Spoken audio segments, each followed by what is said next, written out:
Warning, property spruikers will tell you this will cause property prices to rise and you should invest there before prices rise and you miss out. But you need to be careful because it can lead to a fake property boom. What do I mean by that?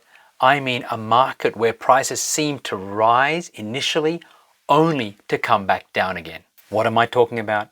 I'm talking about infrastructure investment. You see, too often I see people give advice to the effect of follow the infrastructure blindly or invest where there's new infrastructure going because prices will then rise as a result. But there's a problem with that advice. And the problem is that all infrastructure is not equal. And in this episode, I'm going to break down exactly what this is so that you don't fall for the fake advice of property spruikers. Hi, it's Nero here, buyer's agent and founder of Investment Rise. And today I want to look at one of the nation's biggest infrastructure projects and then help you decide whether it's worth investing there based on this infrastructure. Now, even if you are not thinking about investing in this particular market, I want you to stay with me because I'm going to share with you how I look at almost any infrastructure project to determine whether it's going to help prices rise sustainably over the long term. And what I'm going to share with you is based on my experience of now investing all around the country over the last 20 years. Okay, so as I record this, we're getting close to the Victorian state election. And one of the major projects being touted right now by the state Labor Party is the Melbourne Suburban Rail Loop. Now, on the surface, it looks pretty good. As you can see from this diagram of the Andrews government's proposed suburban rail loop, the loop is supposed to connect Werribee in the west of Brisbane all the way around past the airport, all the way around to Cheltenham in the south. And look, usually I'm a big fan of any kind of infrastructure that improves connectivity. But if you're thinking about investing in and around Melbourne because of this new rail loop that's coming, I want you to stop and consider these 5 things first. And as I said before, even if you're not looking to invest in Melbourne, stay with me because as I go through these 5 things, it'll help you understand how to analyze infrastructure projects in areas that you might be targeting as well. Number 1, how likely is it that this project will actually be completed? Well, consider this. The Victorian state government is currently the state government with the highest level of debt nationwide.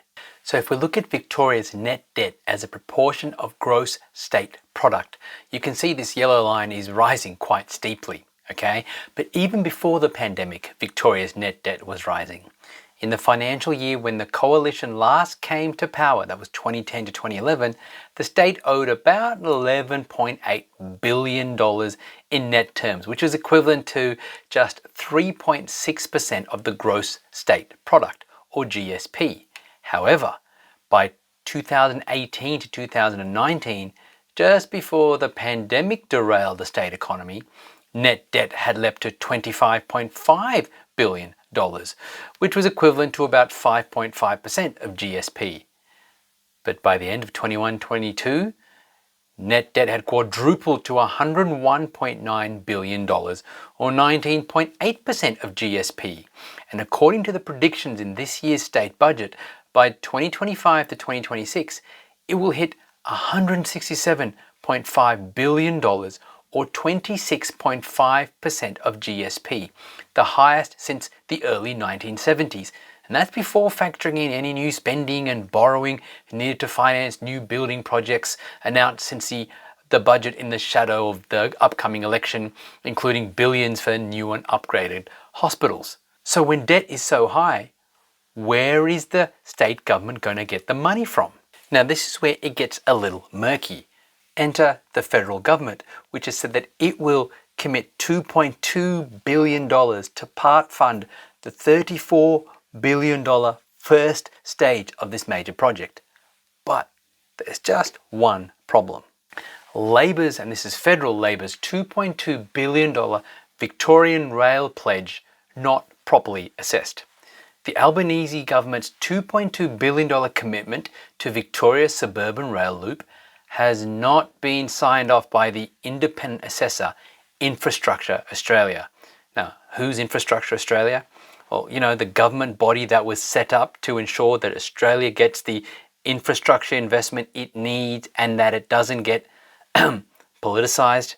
Oh, and even if it was knocked back by Infrastructure Australia, that's not going to matter because the federal government, state Labor government, they're going to plow ahead with this project anyway. With public finances in disrepair in the nation's most indebted state, federal Labor is encouraging the Victorian government to charge ahead with a project the cost of which the Victorian Parliamentary Budget Office warns could blow out to $125 billion. I'll come back to the cost blowout in a moment. Ms. King, that's Infrastructure Minister Catherine King, says that even if Infrastructure Australia knocked back the 90-kilometre orbital rail loop, she will still talk to her state Labor colleagues about how it can be made to stack up. So in other words, this is a project that the state Labor government and the federal Labor government are going to go ahead with without it being independently assessed.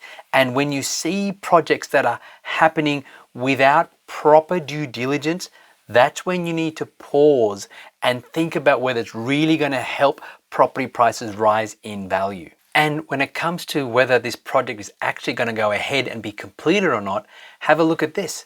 Mr. Andrews, that's the current Premier in Victoria, said his government would only deliver the first stage of the decades-long infrastructure project for which it has already committed $11 billion. To me, this rings alarm bells and reminds me of what happened in Sydney when they announced the Northwest Rail Link. When it was first announced connecting the northwest of Sydney to the major train network in Sydney, a lot of people rushed out, they bought properties, a lot of spruikers sold house and land packages out there, and then guess what happened? The project got shelved for nearly 10 years. And so people who bought property out there in the northwest area of Sydney saw virtually zero growth. In some cases, property prices fell slightly before the project was then picked up nearly a decade later and completed. All right. And so if you're someone who's trying to find the best areas to invest in property, you don't want to be investing in areas where infrastructure is looking uncertain, either because it hasn't been fully funded, it hasn't had the required due diligence, or there hasn't been a commitment to actually complete the project, like in this particular case. Number 3, the cost of the project keeps blowing out. You saw earlier on an article that talked about the cost blowout being $125 billion. But now check this out. Victoria's suburban rail loop will blow out to more than $200 billion, report. The signature project of Victorian Premier Daniel Andrews, the suburban rail loop, is expected to blow out to $200 billion, 4 times the initial estimates, and dwarfing the state's total predicted debt of $167 billion. So that means that the total debt of the Victorian government is $167 billion. And now this project is $200 billion. Okay? The project itself is more than the entire debt of the Victorian state government. And so as these costs blow out, again, the question for you is, if you're looking to invest because of this new infrastructure coming in, how likely is it that this project is going to be completed? And even if it is it going to be completed on time? Or do you think there are going to be a lot of delays as the government tries to find the money to complete the project? Number 4, we need to look at the economic profitability of this infrastructure project, or any infrastructure project you're basing your investment decision on. And for this particular project, the news is pretty bad. The cost of Victoria's suburban rail loop could outweigh its benefit, according to new analysis.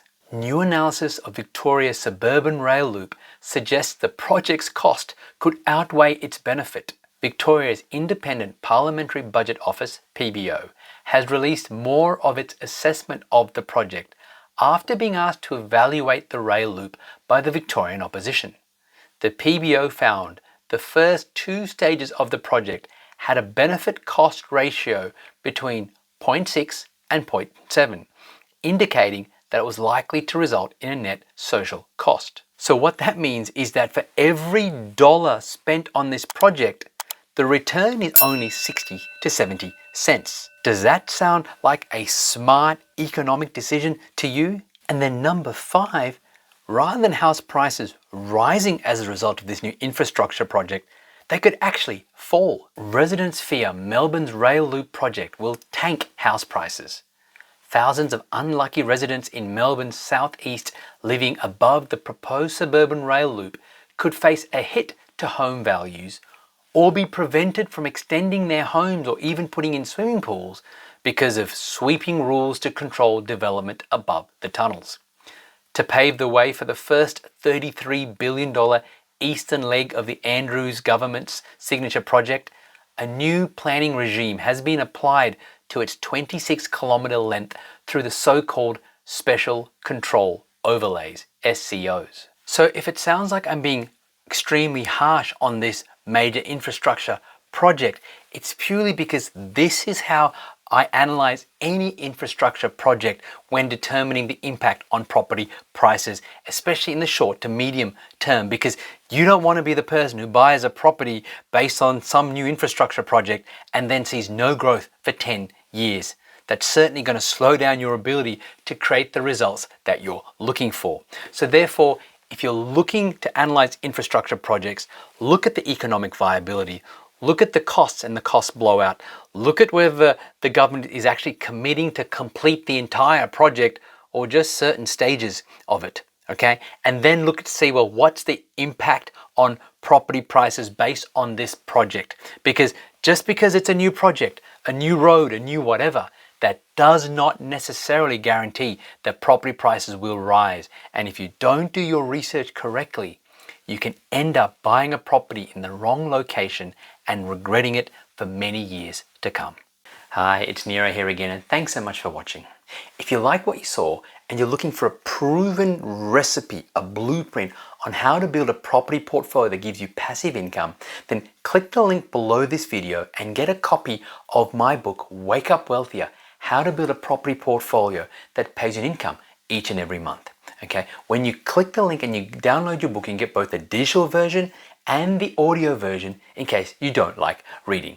All right, so I used to sell this book for $49, but right now I'm making it totally free. Why?